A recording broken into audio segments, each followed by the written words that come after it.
Hello.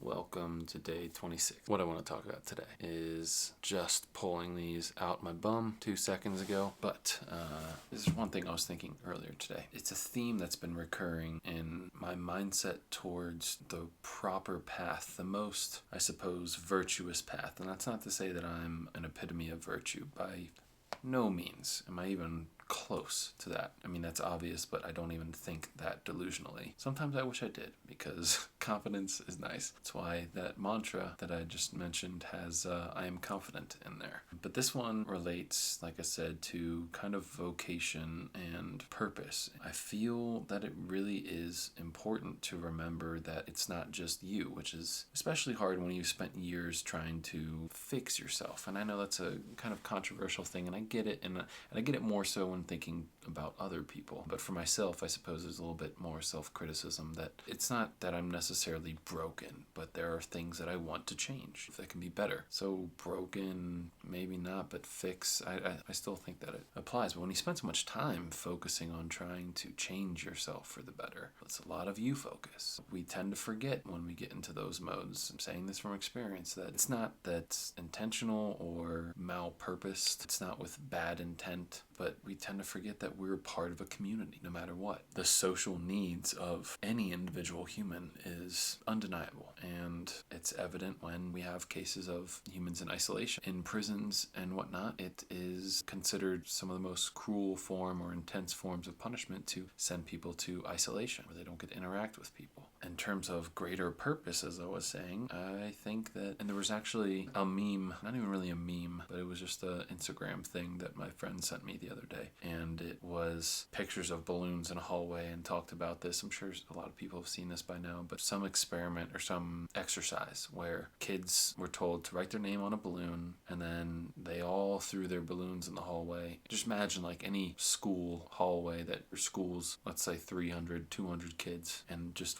like the main hallway just covered in balloons. And they gave the kids, I think, 5 minutes to go find their balloon with their name on it, and then they could not accomplish this task. And then they gave them a different task of, you have, I think, 5 minutes to go through and find the person whose name is on the balloon that you have. So the lesson here was that this is indicative of happiness. And if you're trying to pursue happiness for yourself, you're going to search and search and search. Maybe you'll find it. Maybe you'll get lucky and you'll run into it. But odds are you'll spend the rest of your life searching for that and never achieve that happiness. But if you take the time to make other people happy, to give them happiness, to give them their happiness even, then that will bring you joy and peace and happiness yourself. And that, as well as all these other things like I've talked about when sitting down and doing goals of like, what is it that you want to accomplish, and what is the life that you are striving towards? A big part of that to me has always been, because I appreciate the same concept. I appreciate when someone makes me feel good. So making other people feel good, but not just making people feel good, but healthy. And that leads to the mantra that I'm just throwing out there, as I might be using it sometime soon. And again, mantra might just sound so yoga, hippy dippy. I understand if that's your mindset. We all come from different backgrounds, but all we can look at it as well is just something to repeat to yourself, to attempt to wire your brain in a way that you want to. That's kind of how I'm looking at it. Almost, if you want to get on the more spiritual woo-woo side, you could say aligning my energy towards this energy, like tuning a guitar. And that mantra is something along the lines of, I will do my duty to serve my community, or I will do my duty to improve my community. And the reason I'm doing that, and I tend to get weird about words and stuff sometimes, almost like a number thing, but having alliteration or rhyming, I think, can A, make it easier to remember, but B, add a little bit more, it's like we don't have a word for this, but like mental candy of a sort. It gets you almost, it makes it more fun, engaging in the mind, maybe mental lubricant to make it easier to get that verbiage in your head. Not just remember it for the long haul, because I mean, that's 10 words or so, pretty easy to remember. Anywho, I will do my duty to serve my community, or as a member of this community, I will do my duty. Something like that. I haven't come to a firm one yet, but I just wanted to throw that out there. Feel free to make it your own. Secondly,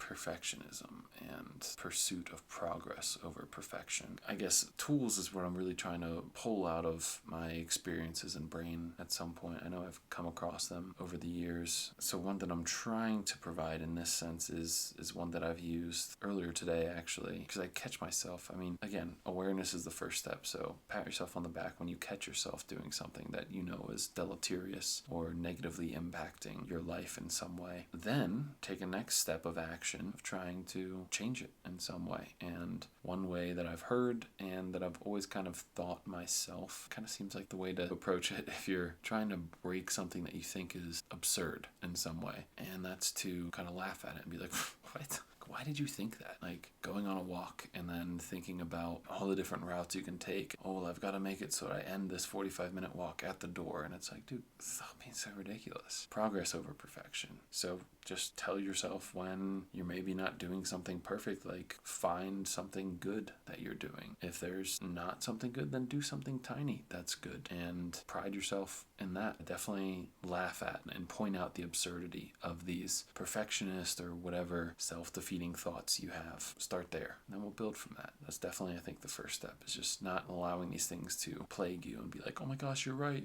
Mind, I need to end this perfectly, and maybe if I take this route instead of that route, and you just like feed into it. Don't feed it. Feed into the other stuff. Feed into the good stuff. Be like, you know what? I'm walking, and this kind of sucks right now, but I'm still doing it. So hell yeah, great job, me. Progress, not perfection. I will do my duty to serve my community. No, I don't know. As a member of this community, I will do my duty. Something like that. Now, just to close that one off too, there's something else I wanted to add there. I think that's kind of useful in a way of the thing that I was talking about yesterday of not just getting lost in the details over whether or not you should do a certain thing. If you know what's right, do it. It's that kind of thing. It's a mantra of that tool set. It's like when you are tempted to give in to laziness and just doing nothing, which is, man, that's something I've struggled with a lot over the years. It's a big theme. And you know that there's something better that you could be doing with your time, something that's more impactful towards others, and even just you're more conducive to the life that you want to live, and everything, all those little things that add up to the big things that you want to accomplish. Then something like that, having a mantra like that, so ready at hand. And I think that's one power of mantras that is overlooked, is not just getting these things to go in your head over time. I think it's a huge thing, but having something at the ready that is so automatic in your head that you repeat so frequently that when any of those situations come up, you're like, oh wait, no, what the hell am I thinking? No, I'm not going to go sit here and watch a movie when I have this free time, when I could go be studying this thing or doing a little bit of work towards that goal. And yeah, do your duty. Be part of your community. Yes, sir. That's it for today.